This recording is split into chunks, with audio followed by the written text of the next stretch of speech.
यूहे नाम की स्त्री, क्या तुमने वाकई से तुबू फैन को हराया था? तीसरे चाचा, आपने यह बात कहाँ से सुनी? अर्जुन के अनुमान के अनुसार उसके तीसरे चाचा को इस मामले के बारे में नहीं पता होना चाहिए था।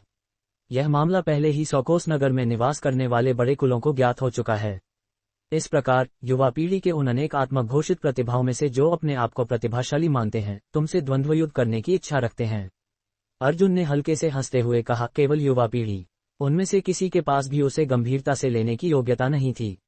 जाहिर है, युवा पीढ़ी के प्रतिभाशालियों में छिपे हुए ऐसे लोग भी हो सकते थे जिन्हें भाग्यशाली मुठभेड़ों का सामना करने का मौका मिला था और उन मुठभेड़ों से उन्हें असाधारण शक्ति प्राप्त हुई थी। हालांकि ऐसे मामले बहुत कम और दूर दूर तक थे। क्या आप इस पर विश्वास करते हैं, तीसरे चाचा? अर्जुन ने हंसते हुए पूछा। अर्जुन जानता था कि उसका तीसरा चाचा किंगजी से भी अधिक एक सीधा साधा व्यक्ति था। तीसरा चाचा किंगहू दोषपूर्ण होने के स्तर तक सीधा साधा था। उसके चरित्र को केवल एक ही शब्द से सटीक रूप से वर्णित किया जा सकता था, ईमानदारी। गंभीरता से कहूं तो मुझे नहीं पता कि मुझे इस पर विश्वास करना चाहिए या नहीं। हालांकि ये सुनकर कि अमीर युवा मास्टरों के उस समूह ने सितुबू फैन की जमकर निंदा की, उसे सुआ का सिर कहा जिसने अपने सौकोस नगर का सारा सम्मान और घमंड खो दिया है, मेरे पास इसे मानने के अलावा कोई विकल्प नहीं था कि यह सच है। बोलते समय किंगहू ने अर्जुन को निहारा। अर्जुन में कुछ अलग था, लेकिन वह ये नहीं समझा सका कि यह क्या था। ऐसा लगा जैसे उसका ये शांत और मिलनसार भतीजा अचानक पूरी तरह से एक अलग व्यक्ति जैसा बन गया था, आत्मविश्वास से भरा हुआ। ही इसलिए केवल क्योंकि मेरे पास थोड़ी अधिक कच्ची ताकत है, इसलिए मैंने गलती से उस सुअ के सिर को बेहोश होने तक कुचल दिया। अर्जुन शर्मा कुल के बड़े बुजुर्गों की नजरों में हमेशा एक ईमानदार और समझदार बच्चा रहा था, लेकिन उसके मुंह से निकले शब्द कहने से कहीं अधिक कठिन थे। किंगहू का मुंह थोड़ा सा इधर उधर हुआ, लेकिन उसने कुछ नहीं कहा क्योंकि उसके चेहरे पर एक चमकदार मुस्कान आ गई। चलो, तीसरे चाचा को पता था कि तुम सब आज यहाँ होंगे, और मैंने पहले ही यूहे सराय में बुकिंग करवा दी है। चलो वहां चलते हैं और आज दोपहर के भोजन का आनंद लेते हैं। शर्मा कुल की औषधि दुकान में शर्मा कुल के केवल 3 से 5 सदस्य काम कर रहे थे। बाकी सभी किराए के मजदूर थे जो नव वर्ष के उत्सव के कारण छुट्टी पर चले गए थे। आमतौर पर शर्मा कुल से केवल किंगहू और उसकी पत्नी, साथ ही प्रिया ही थीं। अब कुल 6 लोग थे। बड़ी पीढ़ी के 3 अन्य लोगों के अतिरिक्त अर्जुन, किंगशान और किंगशी भी थे। किंगशी किंगहू का बेटा था, और अब जब किंगहू और उसकी पत्नी ने देखा कि उनका बेटा सौकोस नगर पहुंच गया है, तो उन्हें नहीं पता था कि वे खुश हों या दुखी। यहाँ सौकोस नगर में व्यवसाय में मदद करने आने का मतलब था कि तुम्हारी अभ्यास में प्रतिभा सीमित थी, लेकिन दूसरी ओर अपने बेटे को रोज देख पाना भी काफी अच्छा था। यूहे सराय सौकोस नगर की उसी शानदार सड़क पर स्थित थी, और इस प्रकार शर्मा कुल की औषधि दुकान से सराय तक की यात्रा में केवल एक छोटी दूरी तय करनी पड़ती थी। इसलिए घोड़े की गाड़ी लेने के बजाय उन 6 लोगों ने पैदल यात्रा करने का फैसला किया। यह अर्जुन के इरादों के पूरी तरह से अनुकूल था, क्योंकि उसे सड़कों पर प्रदर्शित सभी रोचक चीजों को देखने के अलावा वह सौकोस नगर की सुंदर महिलाओं को भी देखने का मौका लेना चाहता था। यूहे सराय जाने के रास्ते में अर्जुन ने महसूस किया कि लोकप्रिय धारणा के विपरीत भले ही समृद्ध सौकोस नगर में सुंदर महिलाएं आम नहीं थीं। बस शहर की महिलाएं अपने पोशाक की स्थिति पर ध्यान देती थीं और अपनी फैशन की समझ का उपयोग अपने आकर्षक शरीरों की रूपरेखाओं और स्वरूपों को पूरी तरह से प्रदर्शित करने के लिए करती थीं। हा, अर्जुन अब वाकई एक वयस्क हो गया है, देखो वह चुपके से सुंदर महिलाओं को देख रहा है। किंगहू की पत्नी युआन यंग अनायास ही मुस्कुरा पड़ी जब उन्होंने अर्जुन को एक भरी भरकम महिला की दिशा में सिर घुमाते हुए पकड़ा। चाची, सुंदर चीजें देखी जाने के लिए ही होती हैं। मैं बस एक युवक हूँ जो सुंदरता में आराम खोज रहा हूँ, अर्जुन ने एक आत्मसही तरीके से जवाब दिया। ओह तुम, ये छोटा शैतान वाकई दिलचस्प है। सोचो कि तुम सुंदर लड़कियों को देखने के लिए ऐसा कारण निकाल सकते हो। आवाज की दिशा में सिर घुमाते हुए अर्जुन ने एक युवा महिला को खुद को देखते हुए पाया। उसकी छाती पूर्ण थी, फिर भी अत्यधिक बड़ी नहीं थी। उसके पैर पूर्णता के समान थे, लंबे और जांघ से लेकर उसकी पतली टखने तक हड्डियां सीधी रेखा में थीं। उसके पैरों की रूपरेखा मुख्य बिंदुओं पर अंदर और बाहर मुड़ रही थी, जबकि उसकी कमर एक पानी के सांप के समान थी, लचीली और अनुग्रहपूर्ण। उसकी गोरी और पतली गर्दन अत्यंत आकर्षक थी, और उसकी फैशन की समझ साफ और सुरुचिपूर्ण थी। उसकी काली आंखों में एक मनमोहक धुंधली नजर थी, नाक एक ज़ैड के समान थी और एक छोटा मुंह पूर्ण लाल होठों से सज्जित था जो थोड़े से ऊपर की ओर मुड़े हुए थे। छोटे लड़के, मुझे आश्चर्य है कि क्या मुझमें तुम्हें अपने ऊपर नजरें गड़ाने की योग्यता है। युवा महिला ने फीकृतन फ्लर्टेशियसली अर्जुन का मजाक उड़ाया। ओह मेरी प्यारी लेडी, जाहिर है आप पूरी तरह से मेरे ध्यान की हकदार हैं। कृपया मुझे कालांतर तक आपको देखने की अनुमति दें, यहाँ तक कि जब समुद्र सूख जाए और पत्थर टूट जाएं, तब भी मैं आपके मनमोहक चेहरे को देखना चाहूंगा। आपकी सुंदरता एक कलाकृति के समान है, एक सुंदर दृश्य। अर्जुन ने गंभीरता से जवाब दिया। अर्जुन के शब्दों ने महिला को हंसी रोकने में असमर्थ बना दिया और उसकी हंसी की आवाज से अर्जुन का दिल थोड़ा सा सुन्न हो गया। ये सुनने में बहुत आरामदायक थी। युवा मिस यू, यह मेरा बेटा अर्जुन है, कृपया उसकी बकवास न सुने। मेरा ये बेटा टेढ़ी तर्क शक्ति से भरा है। प्रिया ने खुशी से दोनों का परिचय कराया। वह उस युवा महिला के साथ बहुत परिचित दिख रही थी जिसने अर्जुन का ध्यान आकर्षित किया था। आह, तो यह विलक्षण अर्जुन है। मैंने सुना है कि सितु कुल का वह बदमाश तुमसे हार गया था। बहुत अच्छा किया। यू उपनाम वाली सुंदर युवा महिला हंस पड़ी जैसा कि उसने आंखें झपकाईं। बस उसे देखकर अर्जुन को थोड़ा नशासा महसूस हुआ। अर्जुन ने यह नहीं सोचा था कि सितु बुफैन पर उसकी जीत इतनी तेजी से फैल जाएगी, यहाँ तक कि इस युवा महिला को भी इसके बारे में पता था। यू है सराय, इस महिला का भी उपनाम यू था। क्या ये सराय उसी की थी? चलो, आरक्षित कमरा पहले ही तैयार है और तुम्हारे आगमन का इंतजार कर रहा है। ये भोजन मेरे खर्चे पर होगा।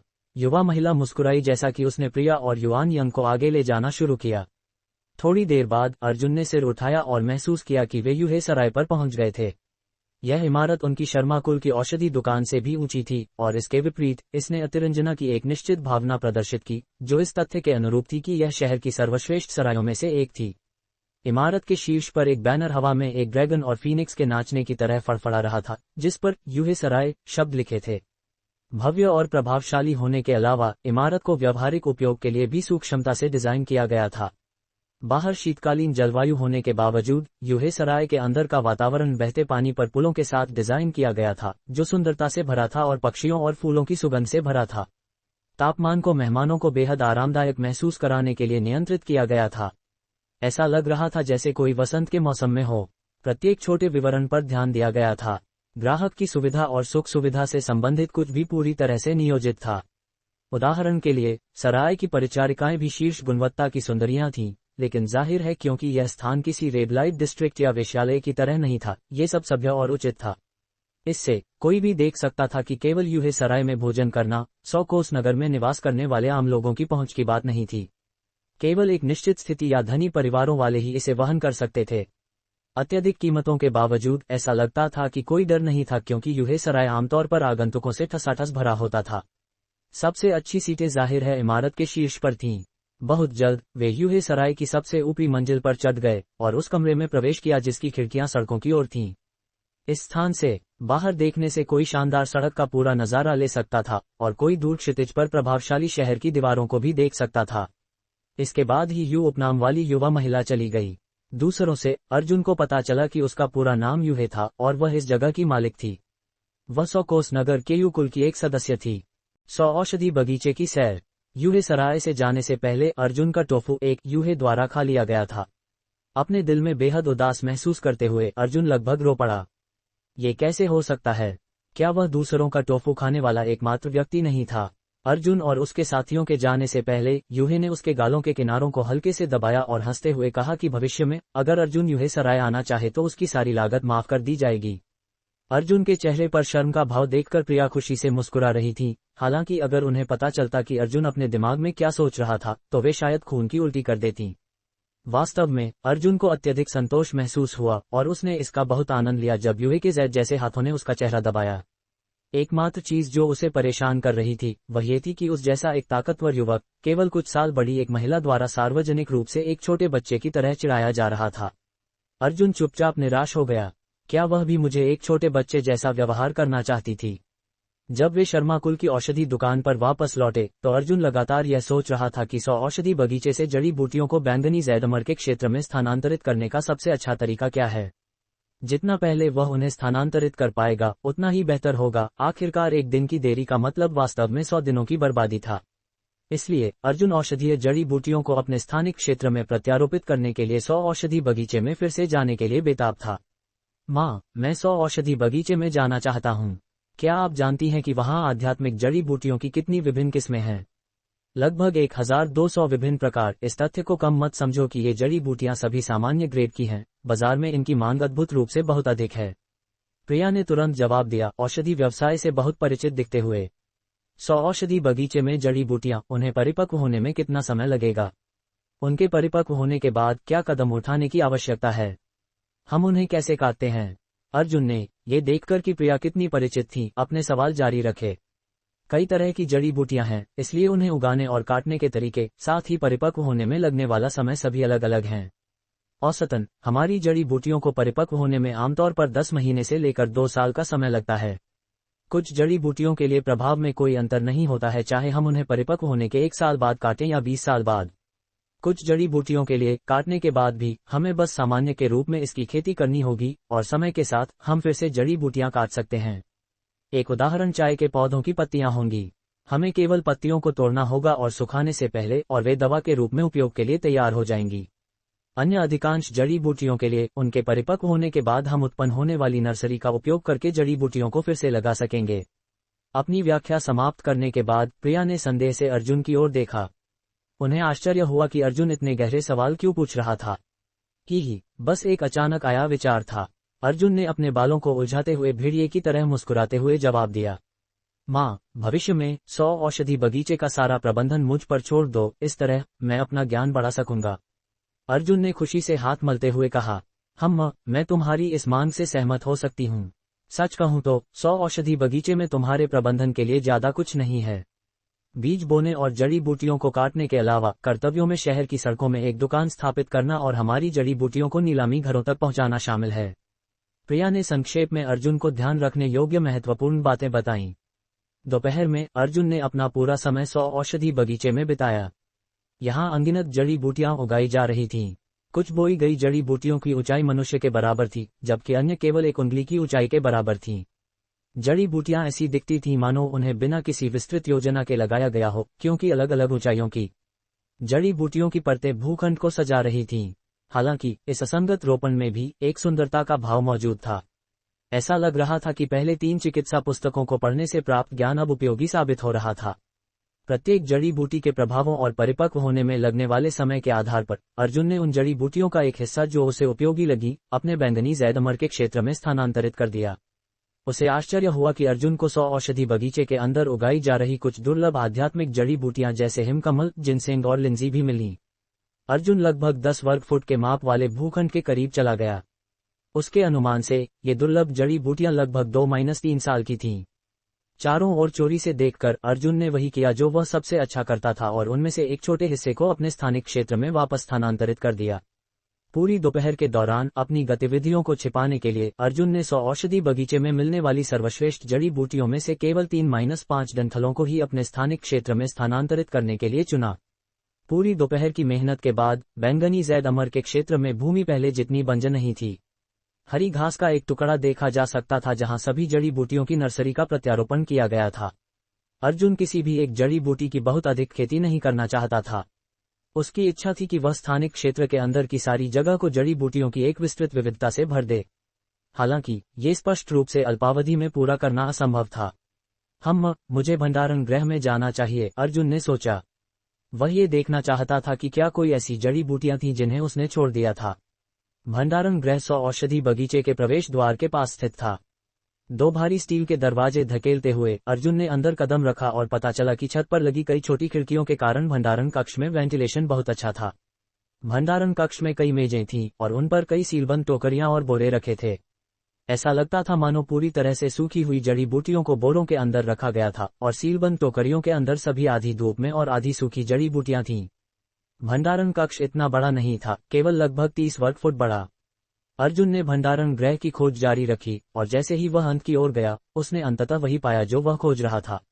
उसके सामने कई टोकरियां थीं जो विभिन्न आकारों के रंगीन बीजों से भरी हुई थीं, जो विभिन्न प्रकार की जड़ी बूटियों से संबंधित थीं। ये दुर्लभ सफेद पोरिया फूल, व्हाइट पोरिया फ्लावर, व्यथा पत्ते, एगनी लीव्स और सफेद सारस लिंजी, व्हाइट क्रेन लिंजी के बीज। अर्जुन ने उत्साह से प्रत्येक किस्म के लिए मुट्ठी भर बीज लिए। 1 कप चाय बनाने के समय के बाद और अपने प्रयासों को पूरा करने के बाद ही अर्जुन के दिल को संतोष मिला। किसी भी मामले में बैंगनी जैद अमर के क्षेत्र के अद्भुत प्रभावों के साथ अगर उसने क्षेत्र की क्षमता का पूरी तरह से उपयोग नहीं किया तो वह एक मूर्ख होने के नाते दीवार से सिर मारकर मर जाए। जब रात हो चुकी थी, दिन में पहले दिखाए गए प्रयासों ने अर्जुन को थका दिया था। अपनी थकान के बावजूद वह तुरंत सो नहीं गया। उसके लिए हर रात अपने अभ्यास के लिए बैंगनी जैद अमर के क्षेत्र में प्रवेश करना एक दिनचर्या बन चुका था। अपनी इच्छा के थोड़े से व्यायाम से अर्जुन अपने स्थानिक क्षेत्र के अंदर कदम रखा और एक आश्चर्यजनक दृश्य उसका इंतजार कर रहा था। वन टोफू खाना, बदले में लाभ उठाना। यहाँ इसका मतलब शारीरिक स्पर्श द्वारा छेड़खानी से है। खजाना मिला। उस रात जब अर्जुन बैंगनी जैद अमर के क्षेत्र में प्रवेश किया तो उसके चेहरे पर एक मुस्कान फैल गई, क्योंकि उसने पाया कि दोपहर में पौधों को प्रत्यारोपित करने की उसकी कठिन मेहनत को पहले ही इनाम मिल चुका था। पहले का वह बंजर भूखंड अब रंगों के मिरियड से भरा हुआ था। वहां हरे रंग की जड़ी बूटियां, पीले रंग की जड़ी बूटियां और लाल रंग की जड़ी बूटियां उस भूखंड की सीमाओं के भीतर अंकुरित होने लगी थीं। ये देखने में अत्यंत सुखद था और इससे एक ऐसा वातावरण उत्पन्न हो रहा था जो जीवंतता से भरा हुआ था, जो पहले बंजर भूमि में मौजूद नहीं था। बैंगनी जैद अमर के क्षेत्र में मौजूद विकास के बड़े भूखंड को देखते हुए अर्जुन धीरे धीरे क्षेत्र के केंद्र की ओर टहलने लगा, जहां क्रिस्टल स्पष्ट झील स्थित थी। क्रिस्टल जल द्वारा उत्सर्जित आध्यात्मिक ऊर्जा उसे अत्यंत प्रचुर मालूम हो रही थी। जैसा कि अर्जुन ने सोचा, शायद मैं यहाँ मछलियों और कछुओं की कुछ प्रजातियों को पाल सकता हूँ। मैं उन्हें पूरी तरह से बड़ा होने के बाद खा सकता हूँ। जो व्यंजन मैंने पहले यूहे सराय में खाए थे वे बहुत स्वादिष्ट थे। अनुवादक, कितना दुष्ट, क्या लालची आदमी है। कछुए का सूप पोषण का एक बड़ा स्रोत माना जा सकता है। यह एक आदमी के शरीर के सबसे महत्वपूर्ण हिस्से को पोषण देता है। हालांकि यूहे ने हमारे लिए वह व्यंजन क्यों मंगवाया? शायद ये तीसरे चाचा किंग हू के लिए है। अर्जुन ने भ्रम में अपना सिर खुजाया, जैसा कि वह जंगली अनुमान लगाने लगा। आखिरकार यूहे एक अतुलनीय रूप से मनमोहक गर्म ब्यूटी थी, लेकिन अर्जुन उसके इरादों का अनुमान नहीं लगा सकता था। कितना दुष्ट, ये सोचना कि तीसरा चाचा सतह पर ईमानदार दिखते थे, वास्तव में चाची युआनयंग की आंखों के सामने सुंदरियों का शिकार कर रहे थे। क्या शक्तिशाली दिखावा है। एक असली आदमी अपने इरादों को आसानी से प्रकट नहीं करता। अर्जुन जितना अधिक सोचता, यह उसे उतना ही संभव लगता। उस दिन दोपहर के भोजन की मेज पर अर्जुन ने देखा कि उसके तीसरे चाचा ने कछुए के सूप के कई कटोरे पिए। हालांकि अर्जुन ने भी बहुत पिया, लेकिन यूहे का उसमें कोई रुचि नहीं थी, है ना? उसने कछुए का सूप इसलिए पिया क्योंकि उसे यह स्वादिष्ट लगा। आखिरकार अर्जुन के पास वर्तमान में कोई साथी नहीं थी जिस पर वह अपनी कमर में निहित सारी दुष्ट आग को उड़ेल सके, तो वह अपने छोटे पक्षी को इतना अधिक क्यों पोषित करेगा? अगर उसने इसमें से बहुत अधिक पी लिया तो क्या यह उसके लिए परेशानी खोजने जैसा नहीं होगा, क्योंकि उसके लिए अपनी गर्मी को बाहर निकालने का कोई तरीका नहीं था। शुरू में अर्जुन तुरंत प्रयोग के लिए क्रिस्टल झील में कुछ जीवित मछलियां छोड़ना चाहता था, लेकिन थोड़ी देर सोचने के बाद उसने इस विचार को अस्थायी रूप से शेल्फ पर रखने का फैसला किया। कोई जल्दबाजी नहीं है, मैं ऐसा तब करूंगा जब मुझे जीवित मछलियां मिलने का अवसर मिलेगा। भटकाव वाले विचारों को अपने दिमाग से साफ करते हुए अर्जुन बैठ गया और अपने पैरों को मोड़ लिया, जैसा कि उसने प्राचीन सुदृढ़ीकरण तकनीक एंशिएंट स्ट्रेंथनिंग टेक्निक का परिसंचरण शुरू किया। केवल तभी उसका रास्ता भविष्य में सुगम होगा जब उसे प्राचीन सुदृढ़ीकरण तकनीक में कुछ सफलता मिलती। 1 चक्र परिसंचरण, 2 चक्र परिसंचरण। समय बीता और जैसे ही अर्जुन 48वें चक्र पर बाधा से मिला, उसने अपनी सारी ऊर्जा एकत्र की, जबकि प्रतिक्रिया को सहन करते हुए पूरी शक्ति से बाधा को तोड़ने की कोशिश की। अंतिम परिणाम था विफलता। बाधा टलने का कोई भी संकेत नहीं था। क्या बकवास है, यह अभी भी क्यों नहीं हो रहा है? क्या मेरी क्षमता वास्तव में इतनी कमजोर है? अर्जुन ने अपनी आंखों में स्पष्ट अवसाद के साथ आह भरी। अपनी भौहों को सिकोड़ते हुए वह खड़ा हो गया। उसके सामने ऐसी देवदूत द्वारा भेजी हुई कीमती वस्तु होने के बावजूद अर्जुन ने स्थानिक क्षेत्र के अंदर उपलब्ध अभ्यास समय का पूरी तरह से उपयोग किया, फिर भी वह चौथी आकाशीय परत में सफलता हासिल नहीं कर सका। उसके दिल में एक चरम निराशा की भावना उठी जिसे उसने पहले कभी महसूस नहीं किया था।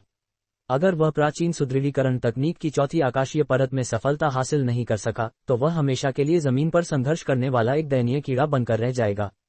यानकुल का तो जिक्र न करें, वह सकोस नगर में तैनात कुछ महान कुलों को भी नाराज करने का जोखिम नहीं उठा सकता था। आयाडो तकनीक, जिसे उसने लेस देन बेसिक तलवार तकनीक ग्रेटर देन से समझा था, पहले ही छोटी सफलता के चरण तक पहुंच चुकी थी। अपनी शक्ति को तेजी से बढ़ाने के लिए अर्जुन ने अपनी तलवार कला के भेदन प्रभाव पर ध्यान केंद्रित करने का निर्णय लिया। 3 शब्दों के मंत्र, तीव्र, सटीक, निर्णायक का उपयोग करते हुए अर्जुन मंत्र के सार की अपनी समझ पर आधारित होकर अपनी सारी शक्ति को अपनी तलवार की नोक पर केंद्रित करना चाहता था। इसके बारे में बात करना आसान था, लेकिन वास्तव में इसे निष्पादित करना बेहद कठिन था। कठिनाई के बावजूद अर्जुन ने अभी भी अपनी स्क्राइरियस आयरन वुड स्वॉर्ड को पकड़ा और हवा में चापें लगाईं। जिसके बाद उसने अपना सिर हिलाया। तकनीक का एहसास सही नहीं लग रहा था। बार बार अर्जुन तलवार के प्रत्येक आंदोलन पर विचार करता जब वह चाप लगाता, इष्टतम बिंदु को खोजने की कोशिश में। अगले दिन जैसे ही सुबह हो रही थी, अर्जुन समय पर जाग गया। जैसा कि कहावत है, पूरे दिन का काम सुबह की अच्छी शुरुआत पर निर्भर करता है। एक गहरी सांस लेते हुए अर्जुन ने ताजी सुबह की हवा का आनंद लिया। जिसके बाद वह अपने निवास की पहली मंजिल पर उतरा, केवल एक अजीब आकृति को देखा जो एकाकी तीव्र मुट्ठी सॉलिटरी रैपिड फिस्ट का दृढ़ता से अभ्यास कर रही थी। वाह, यह मुझसे भी अधिक दृढ़ संकल्पी है।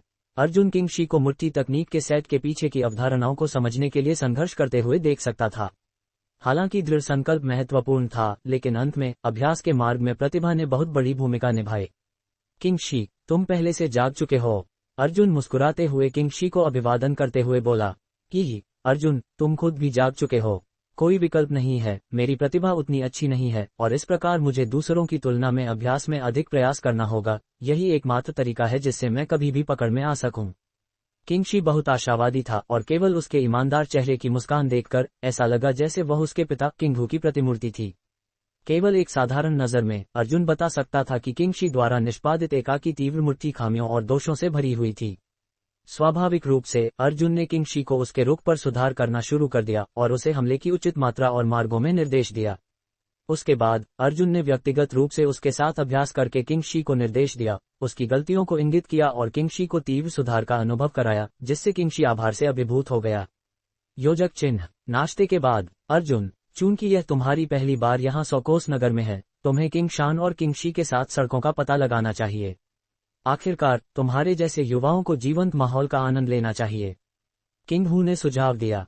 वह बहुत खुश था कि अर्जुन ने सितु कुल के वंशज को हराया था। अर्जुन के कारण शर्मा कुल का चेहरा और प्रतिष्ठा सौकोस नगर में आसमान छू गई। सही, ठीक है, मेरा भी यही इरादा है। आखिरकार यह स्थान हमारे शर्मा गांव से बहुत बड़ा है। मुझे यकीन है कि सड़कें खुशी से भरी होंगी, अर्जुन ने हल्के से मुस्कुराते हुए कहा। जिसके बाद 3 युवक शर्मा कुल की औषधि दुकान से बाहर चले गए। सड़कों पर बाहर जीवंत भीड़ को देखते हुए कुछ लोगों ने अजीब, विदेशी दिखने वाले जानवरों को भी सवार किया था, जिनके कदमों से सड़कों पर भारी शान के साथ गड़गड़ाहट हो रही थी। विशेष रूप से अर्जुन ऐसे अजीब भयंकर जानवरों को देखना पसंद करता था। वह जानता था कि इस दुनिया में एक 20 टैमक पशु प्रशिक्षक का पेशा मौजूद था। अगर वह एक दिन पशु प्रशिक्षण के लिए आवश्यक गुप्त कलाओं को सीख सके और भयंकर जानवरों के एक समूह को समर्पण करने के लिए प्रशिक्षित कर सके तो कितना बढ़िया होगा। सड़कों के दोनों ओर की सड़क दुकानों में हर तरह की अजीब और आकर्षक क्यूरियोस प्रदर्शित थे। अर्जुन और बाकी लोगों के बाहर जाने से पहले प्रिया ने उसे 100 तोला चांदी का बैंक नोट दिया था। हालांकि यह राशि बहुत बड़ी नहीं मानी जा सकती थी, लेकिन ये थोड़ी भी नहीं थी। आखिरकार तुलना में इस मात्रा का खर्चा शर्मा कुल के 6 सदस्यों के लिए यूहे सराय में एक भोजन का आनंद लेने के लिए पर्याप्त था। 3 युवक घूमते रहे, धीरे धीरे हलचल भरी सड़क के हर कोने का पता लगाते रहे। अचानक उन्होंने एक बूढ़े आदमी को जमीन पर एक छोटी दुकान लगाते हुए देखा। बूढ़ा आदमी इतना जीर्ण शीर्ण दिखता था कि लगभग ऐसा लगता था मानो उसका एक पैर कब्र में था, लेकिन अजीब तरह से उसकी आंखें चमक रही थीं। अर्जुन ने इस विशेष दुकान पर ध्यान दिया इसलिए क्योंकि भीड़ के लोग इस विशेष स्थान से बचते प्रतीत हो रहे थे और बूढ़े आदमी को संरक्षण देने में कोई रुचि नहीं थी। इससे सड़कों के बीच में एक स्पष्ट रूप से खाली कोना बना रहा था। केवल 2 वस्तुएं प्रदर्शित थीं। एक काले रंग की पेड़ की डाल थी जो एक शिशु की भुजा के आकार की थी, और एक अंधेरा और काला पत्थर का टुकड़ा था। अर्जुन को बहुत परेशानी हुई, ये बूढ़ा आदमी 2 लगते ही काली और बदसूरत चीजों को प्रदर्शन पर क्यों रखेगा। कई राहगीर थे, लेकिन एक नजर डालने के बाद वे सभी तितर बितर हो गए। स्पष्ट था कि उनका प्रदर्शित वस्तुओं को खरीदने का कोई इरादा नहीं था। जिज्ञासावश अर्जुन बैठ गया क्योंकि उसने प्रदर्शन पर दोनों गंदी दिखने वाली चीजों की जांच की। बूढ़े, ये 2 चीजें क्या हैं? क्या मुझे कीमत पता हो सकती है?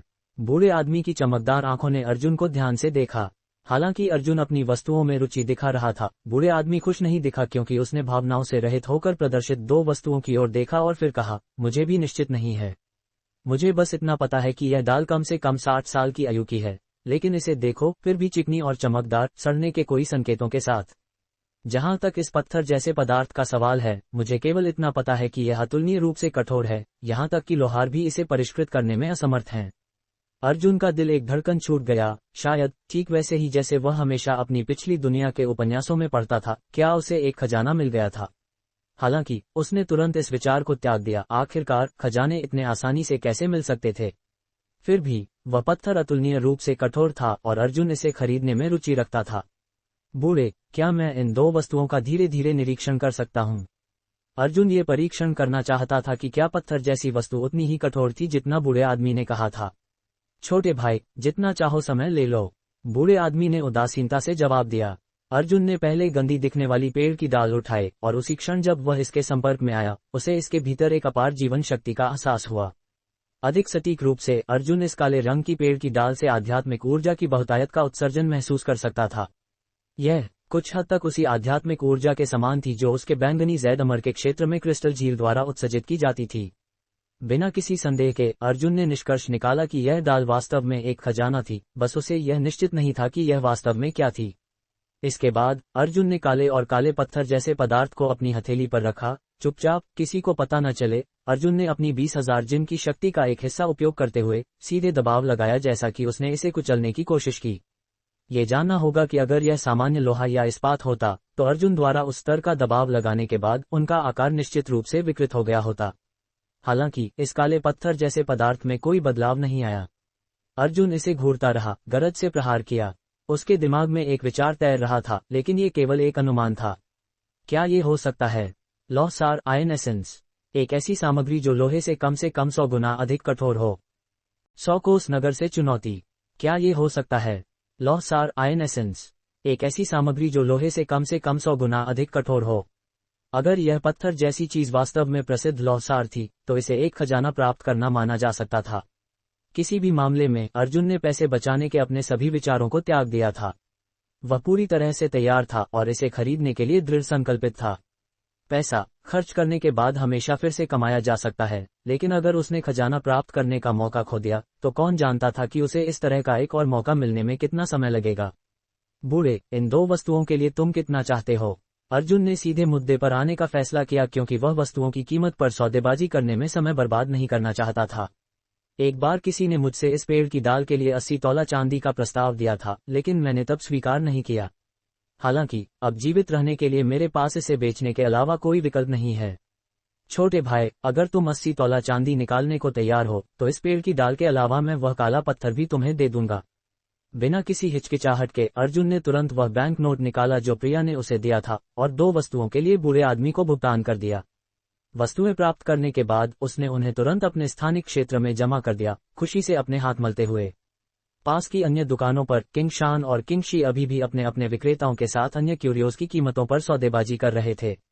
पलक झपकते ही अर्जुन के पास केवल 20 तोला चांदी बची थी, लेकिन उसकी नजरों में उसने अभी अभी जो 2 वस्तुएं प्राप्त की थीं, वे निश्चित रूप से इससे कहीं अधिक कीमती थीं। अर्जुन जानता था कि 1000 या 10,000 तोला सोने के साथ भी कोई जरूरी नहीं कि ऐसे खजाने खरीद सके। किंग शान और किंग शी के पास जाकर अर्जुन ने पाया कि वे दोनों वर्तमान में एक लटकन के आकार में एक जेड जड़ाव पत्थर के टुकड़े को देख रहे थे। अर्जुन जेड के बारे में कुछ नहीं जानता था, चाहे वह शुद्धता का ग्रेडिंग हो या जेड की कीमत। हालांकि किंग शान की आंखों में उत्साह भरे भाव को देखकर अर्जुन जानता था कि उसका चचेरा भाई फंस गया था। चालाक विक्रेता ने अपनी तेज आंखों से किंग शान के उत्साहित भाव को नहीं छोड़ा। अरे छोटे भाई, यह जेड लटकन जाहिर ही शीर्ष ग्रेड का है। इसके साफ हरे रंग को देखो, इसकी कटाई और इसकी मजबूती। मध्यम आयु वाले विक्रेता ने उत्साह से अपना माल प्रचारित किया। सभी व्यापारी स्वभाव से चालाक होते हैं। अर्जुन महसूस कर सकता था कि उसके सामने का यह विक्रेता बिक्री की कलाओं में पारंगत था। अपनी पिछली दुनिया में ऐसे व्यक्ति को मास्टर सेल्समैन कहा जाता था। चाहे वह आवाज का स्वर हो, हिचकिचाहट की मात्रा हो, जानकारी का उत्साहपूर्वक साझाकरण हो, मुस्कान हो, बोलने का तरीका हो, ये सब ग्राहक को सहज महसूस कराने के लिए सूक्ष्म रूप से डिजाइन किया गया था। कितने लोग इसका विरोध कर पाएंगे? किंग शान, वह इसे कितने में बेचना चाहता है? अर्जुन ने हल्के से मुस्कुराते हुए किंग शान को उसे पकड़ने के तरीके पर ध्यान दिया। अपने दिल में सोच रहा था, तुम मूर्ख, क्या तुम्हें नहीं पता कि पोकर फेस क्या होता है? बस तुम्हें देखकर कोई भी जान जाएगा कि तुम इसे खरीदने के लिए दृढ़ संकल्पित हो। ये देखने के बाद अगर मालिक तुम्हें नहीं काटेगा तो वह मूर्ख होगा। 50 तोला चांदी, किंग शान ने अपना माथा सिकोड़ते हुए जवाब दिया। हालांकि अर्जुन जेड के बारे में नहीं जानता था, वह जानता था कि जो भी ग्रेड का जेड 50 तोला चांदी में खरीदा जाएगा वह निश्चित रूप से कोई अच्छी चीज नहीं होगी। यह जेड का सबसे निचला ग्रेड भी हो सकता है। 50 तोला चांदी, इतना महंगा? छोड़ो किंग शान, पहले जब मैं सड़कों पर घूम रहा था मैंने यहाँ से दूर एक और बूथ देखा। माल में एक जेड लटकन भी था जो इसके समान दिखता था। दूसरा विक्रेता इसे केवल 10 तोला चांदी में बेच रहा था। चलो चलकर देखते हैं, हम हमेशा बाद में यहाँ वापस आ सकते हैं। अर्जुन ने बीच में बोलकर चालाक व्यापारी की साजिशों को विफल कर दिया। क्या ये सच है? ये कितनी दूर है? क्या जेड लटकन वाकई एक जैसा दिखता है? किंग शान का दिल हिल गया। चुपचाप व्यापारी के चेहरे के भाव को देखते हुए, जो जल्दबाजी से लेकर घबराहट तक था, अर्जुन जानता था कि उसकी योजना सफल होने वाली थी। ओह, बूथ यहाँ से बहुत करीब है। निश्चिंत रहो, जेड लटकन बिल्कुल एक जैसा दिखता है, और न केवल इतना, मैंने सुना है कि दूसरे बूथ वाले अपना जेड लटकन खरीदने पर कुछ फ्रीबीज भी दे रहे हैं। चलो, अर्जुन एक चौड़ी मुस्कान के साथ चमक उठा। रुको रुको, घबराओ मत, कीमत हमेशा बातचीत के लिए खुली होती है। तुम युवा साहब इस जेड के लिए कितना देने को तैयार हो? चालाक व्यापारी लगभग रो पड़ा जब उसने देखा कि किंग शान जा रहा था। हम 10 तोला चांदी कैसे रहेगा, इसके अलावा तुम वहां वह छोटा जेड शेर भी हमें दे दो। अर्जुन ने जवाब देने के बाद एक फटे हुए दिखने वाले छोटे जेड शेर की नक्काशी की दिशा में अपनी उंगली इशारा की। अपने यिन यांग लटकन के साथ अनुभव के बाद से अर्जुन ने फटे और पुरानी चीजों में रुचि लेना शुरू कर दिया था। अनुवादक, क्या अर्जुन का नया पेशा कबाड़ी वाला है? एक्स्ट। शुरू में चालाक व्यापारी ने पुनर्विचार करने की सोची, लेकिन अर्जुन की आंखों में दृढ़ संकल्प की चमक देखने के बाद वह अपनी किस्मत को कोस सका और प्रस्ताव स्वीकार कर लिया। अर्जुन, ये शेर तुम्हारा है, धन्यवाद। शुक्र है तुम यहाँ थे, नहीं तो उस काले दिल व्यापारी ने मुझे बेच दे दिया होता। आखिरकार मेरे पास लगभग 50 तोला चांदी ही है, किंग शान ने कहा और खुशी से जेड शेर अर्जुन को थमा दिया। ही, कहाँ एक और समान जेड लटकन हो सकता है? जैसे ही मैंने व्यापारी को देखा, मुझे पता था कि वह एक काला दिल आदमी है। सोचो कि वह मेरी ब्लफ पर आ गया। अर्जुन सड़कों पर घूमते हुए जेड शेर के साथ खेल रहा था, किंग शान और किंग शी के साथ बातचीत कर रहा था। आधे दिन के बाद उसने अभी तक जेड शेर में कुछ भी असाधारण नहीं पाया था। इधर उधर कैसे इतने सारे खजाने पड़े हो सकते हैं, अर्जुन ने आह भरी। जबकि किंग शान, जिसने जेड लटकन खरीदा था, उस पर इतना मोहित था कि वह हर कुछ मिनट में प्रशंसा के लिए जेड लटकन निकालता था। सिर हिलाते हुए अर्जुन यह नहीं समझ सका कि किंग शान उस साधारण जेड के टुकड़े से इतना प्यार क्यों करता था। अगर वह वही होता तो वह केवल तभी इस हद तक जुनूनी होता अगर जेड में उसके यिन यांग जेड लटकन के समान रहस्यमयी गुण होते। इसके बाद वे एक और भी अधिक हलचल भरी सड़क पर भटक गए। उल्लेख न करें, सड़क के दोनों ओर की दुकानें अधिक शानदार दिखती थीं।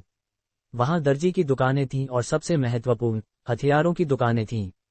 चलो हथियार की दुकान पर चलते हैं, अर्जुन ने मार्गदर्शन किया जैसा कि वे शानदार दिखने वाली दुकान में प्रवेश किया। हथियार की दुकानों और लोहारों में अंतर यह था कि हथियार की दुकानों में सभी उपकरण पहले से बने हुए और बिक्री के लिए तैयार होते थे, जबकि लोहार के लिए आपको अपना अनुकूलित ऑर्डर देना पड़ता था और हथियार की लंबाई, जिस सामग्री से यह बनाया जाना है, आकार आदि पर निर्णय लेना पड़ता था। दुकान में प्रवेश करते ही अर्जुन की आंखें चमक उठीं। यहाँ हर तरह के हथियारों का ढेर लगा था। तलवारें, भाले, तलवारें, छड़ें, कुल्हाड़ियां, चाबुक, त्रिशूल, भाले, हुक, तलवारें, हथौड़े, चक्र। अर्जुन के अनुमान के अनुसार कम से कम लगभग 30 विभिन्न प्रकार के हथियार थे। जब वह पहेली में अपना सिर खुजा रहा था तो वह सोच रहा था, क्या केवल 18 प्रकार के हथियार नहीं थे?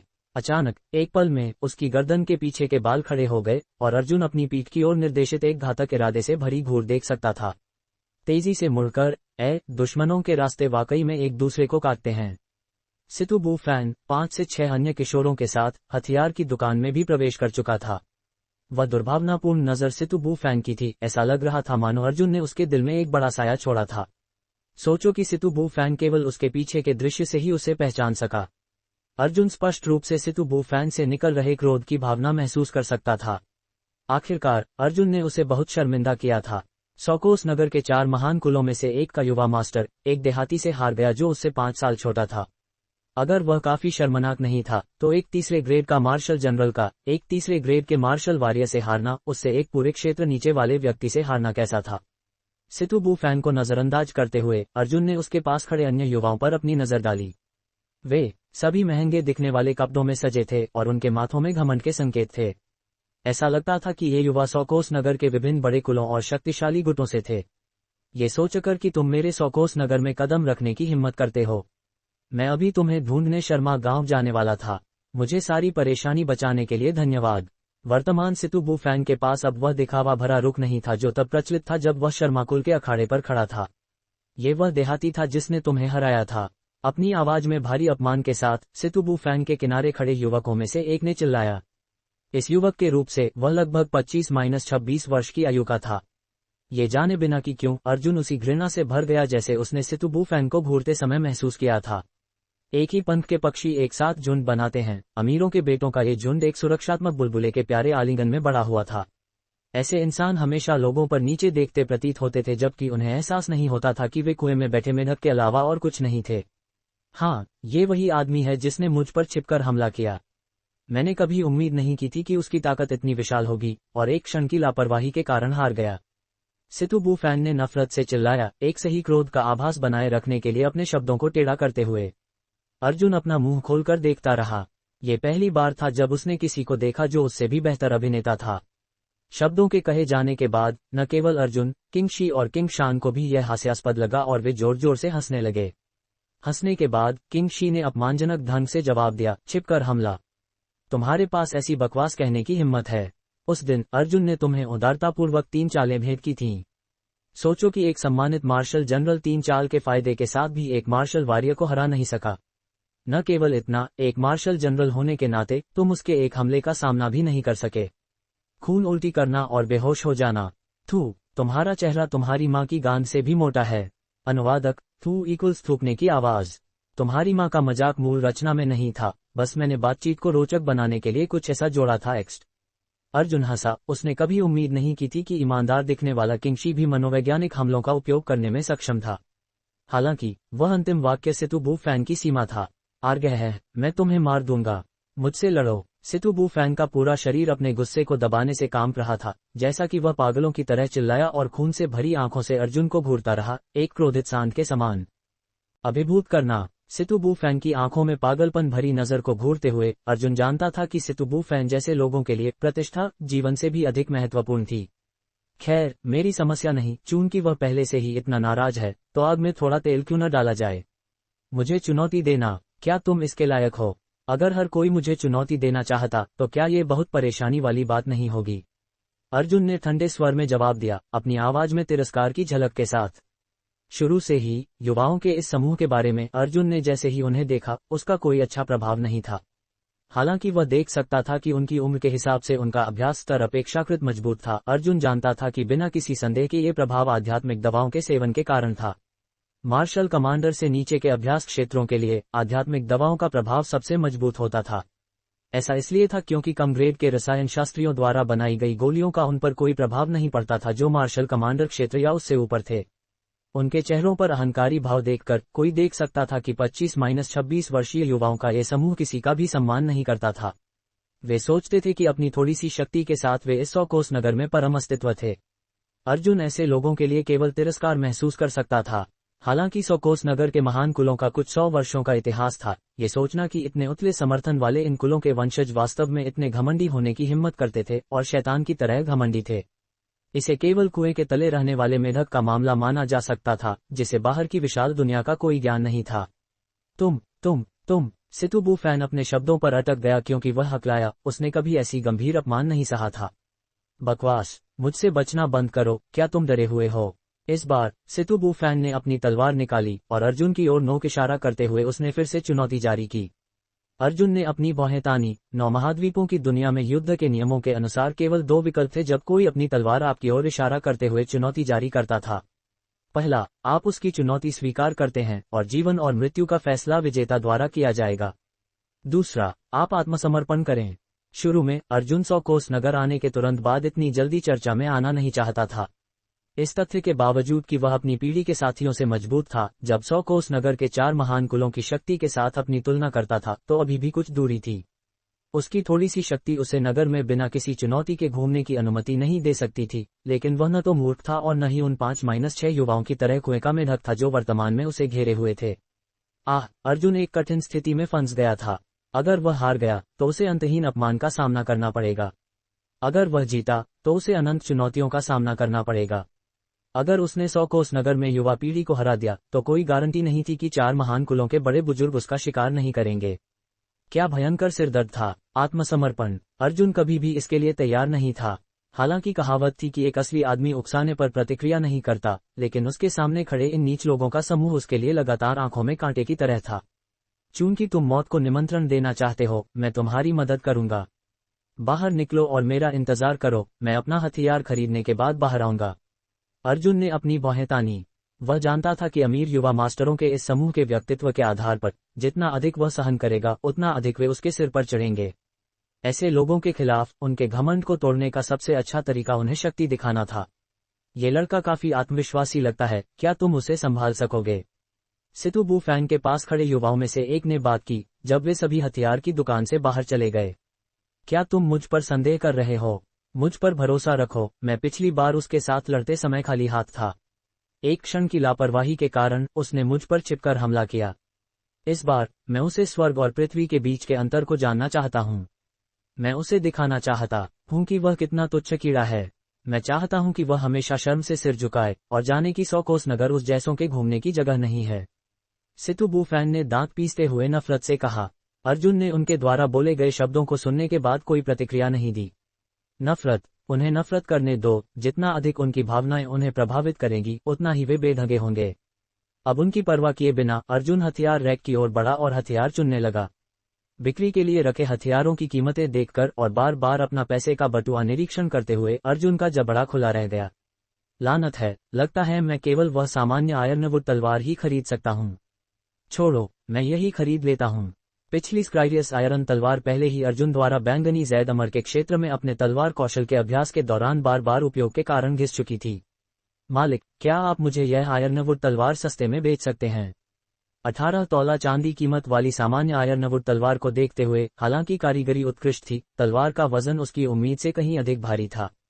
इसके अतिरिक्त तलवार के किनारे और नोक उतनी तेज नहीं थी जितनी वह पसंद करता था। ये कुछ मोटी और भद्दी थी और हथियार जैसी नहीं लगती थी।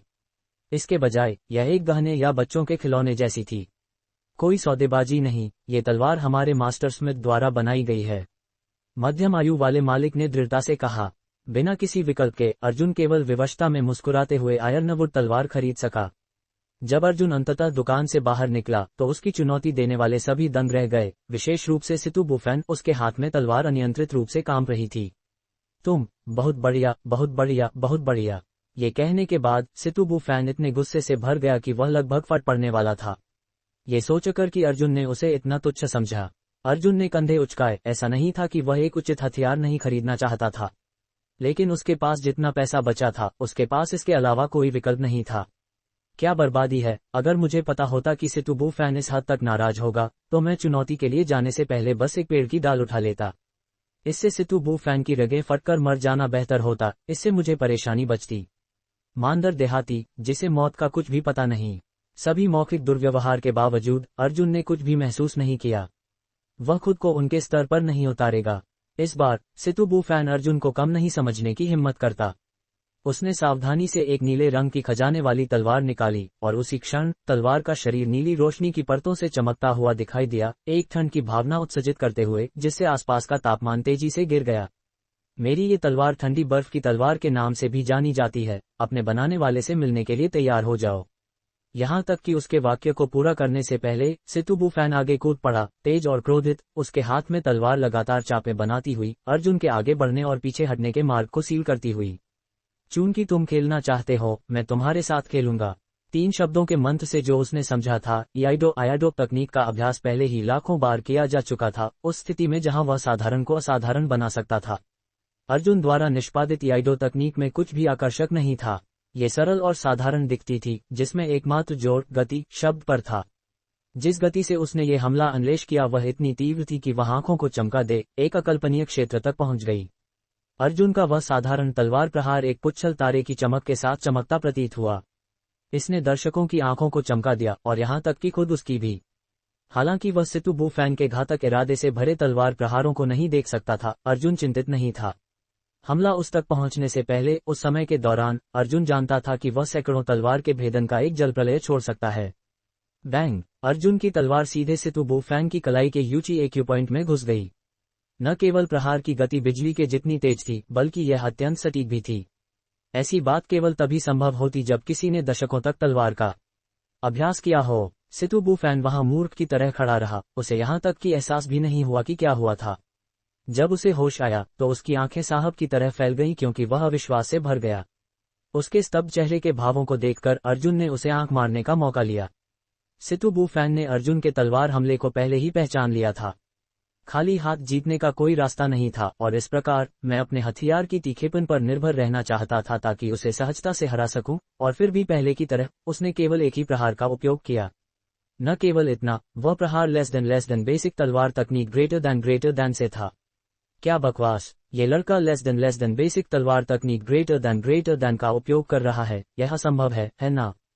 हालांकि रूप समान दिखता था, लेकिन इसके पीछे की गति और शक्ति अत्यंत अत्याचारी थी।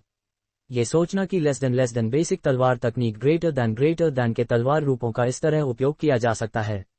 सितु बुफैंग के साथ युवाओं में से एक ने होश में आने के बाद बड़बड़ाया, लड़के, मुझे नहीं पता तुम किस जादू टोने का उपयोग कर रहे हो, मेरी तलवार का स्वाद चखो।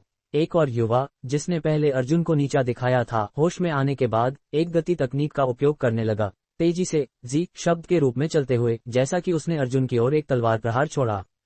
अर्जुन ने शांति से अपने वर्तमान प्रतिद्वंद्वी के तलवार प्रहार का विश्लेषण किया। सतह से तलवार भयंकर और शक्ति में अद्वितीय दिखती थी, लगता था सीधे उसकी ओर भाग रही थी। हालांकि जिस तरह से उसके प्रतिद्वंद्वी ने कदम बढ़ाए और उसके हमलों के कोण, साथ ही उसकी आंखों में दिशात्मक बदलाव से अर्जुन जानता था कि जारी किया गया तलवार प्रहार एक धोखा था। वास्तविक प्रहार अभी तक अपनी उपस्थिति दर्ज नहीं करवाया था। इसे नजरअंदाज करने का नाटक करते हुए अर्जुन ने तलवार उपयोगकर्ता को ललचाने के लिए कुछ खुले स्थानों को प्रमुखता से प्रदर्शित करने का फैसला किया। उसने लंबे समय से इस अहंकारी युवक को आंखों में कांटे जैसा महसूस किया था। वहां गतिहीन खड़े रहकर, जैसा कि अर्जुन ने अनुमान लगाया था, पहले भेदन की छाया में एक और भेदन था जिसमें और भी अधिक शक्ति और गति थी। शैडो इल्यूजन स्वॉर्ड प्ले, युवक ने चिल्लाया। जब तलवार उसके शरीर को भेदने से लगभग 3 इंच दूर थी, अर्जुन ने भूतिया कदमों गोस्टली स्टेप्स को निष्पादित किया, बाईं ओर कदम बढ़ाया और अपनी कलाई को पलटकर अर्जुन ने अपने हाथ में आयरनवुड तलवार को घुमाया, जिससे तलवार के किनारे जमीन की ओर हो गए। तलवार की चपटी सतह का उपयोग करते हुए उसने शानदार गति के साथ तलवार के मोटे शरीर को अपने प्रतिद्वंद्वी के कनपटी पर निर्दयता से पीट दिया। वह अहंकारी युवक बेहोश हो गया और तुरंत ही तिरपल गया। अर्जुन के इस प्रहार ने उसके सिर को निशाना बनाया था। अगर अर्जुन उसकी जान लेना चाहता तो ये हथेली को पलटने जितना आसान होता। शायद ये झटका था कि अर्जुन ने उनके 2 साथियों को हरा दिया, या शायद भीड़ की आंखों में उपहास की नजर थी। शेष युवक इसे और अधिक सहन नहीं कर सके क्योंकि उन सभी ने अपने हथियार निकाले और अर्जुन की ओर भाग गए। अन्य युवाओं के क्रोधित चेहरों को देखकर अर्जुन ने बेबसी से सिर हिलाया और अपने भूतिया कदमों को निष्पादित करना शुरू कर दिया। एक शॉट, एक किल। उसकी आकृति चमकी जैसा कि वह छायाओं में अंदर और बाहर कदम रखता था, जबकि उसके हाथ में आयरनवुड तलवार बार बार भेदती रही।